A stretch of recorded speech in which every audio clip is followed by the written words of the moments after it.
Nous sommes dans un système hypocrite. C'est-à-dire qu'aujourd'hui, nous avons des tas de listes et de candidats qui se présentent dans les grandes villes en particulier, qui proposent des tas de choses, mais que 90% des sujets vont se résoudre parce que c'est la loi, ce sont les compétences à l'échelle de la métropole européenne de Lille. Donc le débat communautaire, il est confisqué par une élite politique qui va discuter de tout ça après. Ça, c'était vrai dans l'ancien monde.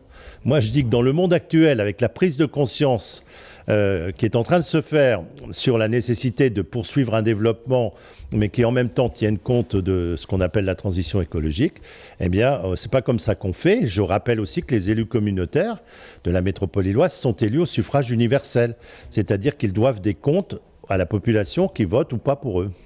Après les élections, je propose qu'on s'engage tous, après on s'engagera ou on s'engagera pas, on verra bien, sur des priorités fondamentales qui permettraient quand même, par exemple, moi j'ai fait mes comptes et je considère que sur la mobilité qui est le premier sujet de la métropole lilloise, il faudrait augmenter d'à peu près 30%, ce qui est énorme, le budget annexe des transports.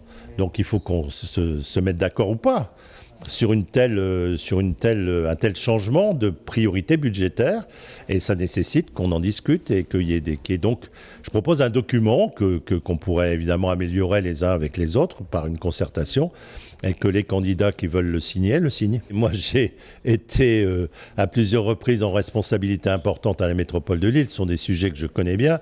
J'ai dit depuis le départ que je ne serais pas candidat à la présidence de la métropole, donc je compte l'influencer justement sur les programmes et en proposant une charte programmatique qui nous permette d'avancer, et ensuite une sorte de document contraignant qui serait un projet de mandat sur lequel s'engagerait la majorité qui serait au pouvoir à la communauté urbaine après les élections. Le programme, il est finalisé. Il a été finalisé entre Noël et Nouvel An, et il sera présenté à la fin du mois de janvier ou tout début février.